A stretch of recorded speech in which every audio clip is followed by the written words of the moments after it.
Boker Tov, nous sommes le 16 avril 2021. C'est l'heure de la revue de la presse et des médias israéliens en direct de Jérusalem sur Radio Kalita.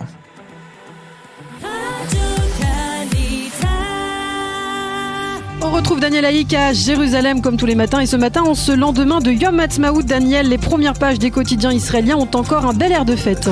Oui Lana, les grands quotidiens israéliens reviennent ce matin sur les principales images clés de ces festivités du 73e anniversaire de l'indépendance de l'État d'Israël, célébrées hier dans l'allégresse, des festivités avec des larmes aux yeux, titre ce matin le Israël Hayom qui explique que des millions d'Israéliens qui sont restés confinés pendant près d'un an ont savouré mercredi soir et durant toute la journée d'hier ce formidable sentiment de liberté et d'unité en descendant dans les rues des grandes villes mercredi soir pour assister aux feux d'artifice et en reprenant d'assaut après une année d'interruption les parcs nationaux pour sacrifier au traditionnel barbecue national. Les quotidiens israéliens reviennent en photo et en commentaire sur les temps forts de ces festivités.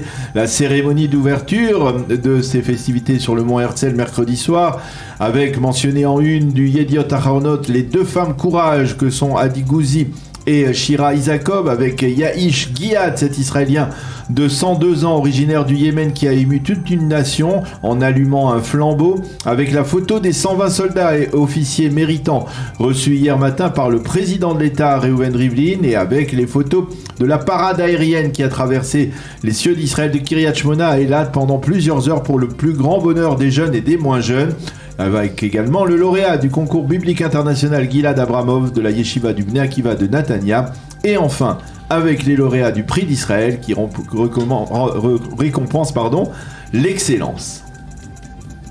Et puis les éditorialistes reviennent ce matin aussi, Daniel, encore sur ces festivités et puis les comment, bien sûr. Oui, Yifat Erlich écrit ce matin dans le Israël Hayom: durant la fête de Yom Ha'atzmaut, nous avons pu manger, boire, nous nous sommes promenés en rendant grâce au Tout-Puissant pour ce miracle qui est notre libération, et de reconnaître qu'en assistant à l'allumage des 12 flambeaux mercredi soir, elle n'a cessé de pleurer de joie et de fierté. Sima Kadmon dans le Yediot Aharonot reste encore et toujours une forme de rabat-joie permanente lorsqu'elle écrit ce matin: comment le président de la Knesset, Yariv Levin, a-t-il pu parler d'unité dans la nation? Était-il absent durant l'année écoulée?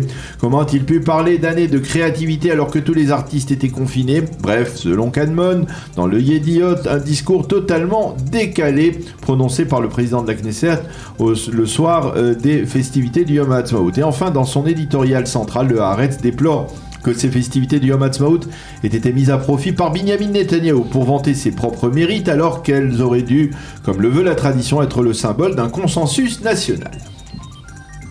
Et ce matin, les Israéliens reprennent un rythme quasiment normal. Deux bonnes nouvelles s'inscrivent en manchette des quotidiens et des sites d'information. Oui, et tous les quotidiens israéliens le soulignent ce matin. En première page, Israël fait 2 pas de plus vers la sortie de l'épidémie. À partir de dimanche, le port du masque à l'extérieur ne sera plus obligatoire. Et puis, les cours reprennent normalement dans tout le système scolaire israélien pour la première fois depuis plus de 13 mois.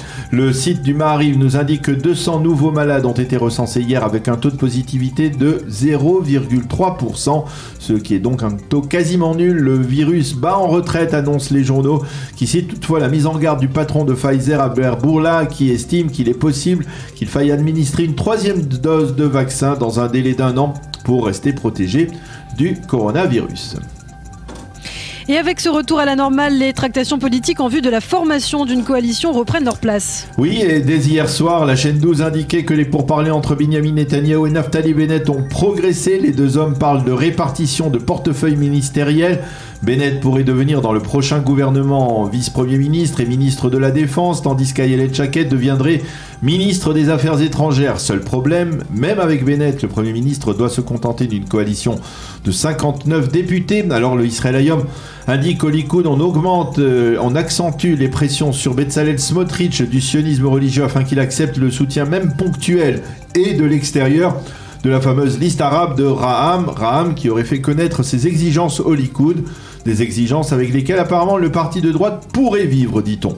Le Maariv cite Smotrich qui lui repousse toutes ces pressions et appelle Netanyahou à se réconcilier avec Gideon Sa'ar afin qu'un gouvernement de droite solide et stable puisse voir le jour sans le moindre soutien de la liste Raham. A noter que le Maariv révèle que le Likoud continue à chercher des transfuges afin de compléter sa coalition. L'un des députés les plus courtisés est actuellement Yoaz Hendel du Nouvel Espoir de Gideon Sa'ar, qui repousse pour l'instant systématiquement tous ses appels à passer vers l'autre partie de l'échiquier politique. Et les médias et la presse reviennent également sur le dossier iranien ce matin, Daniel. Oui, tous les quotidiens se font largement l'écho des critiques émises en Occident après l'annonce par les Iraniens de leur décision d'enrichir de l'uranium à 60%. C'est un développement grave, a reconnu un membre de l'AIEA au Israel Hayom, qui cite Mike Pompeo, l'ancien secrétaire d'État américain, a déclaré que la levée des sanctions économiques contre Téhéran par le président Biden risquait d'être mise à profit par l'Iran pour propager le terrorisme international. Et quelques pages plus loin, le Israel Hayom indique que Biden a bien imposé des sanctions économiques, mais pas à l'Iran, et plutôt à la Russie. Et puis ce matin, les quotidiens mentionnent en évidence la disparition du plus grand voleur de tous les temps, j'ai nommé Bernie Madoff. Oui, effectivement, tous les journaux israéliens rappellent que Madoff était juif, qu'il était l'un des hommes les plus détestés aux États-Unis, qu'il avait été condamné à 150 ans de prison pour avoir détourné des milliards de dollars des fonds pour cette arnaque Fonzi à grande échelle qui a eu, vous le savez, d'innombrables conséquences dramatiques. Madoff a été condamné, je le disais, donc à 150 années de prison. Il est mort avant-hier soir dans sa prison à l'âge de 82 ans.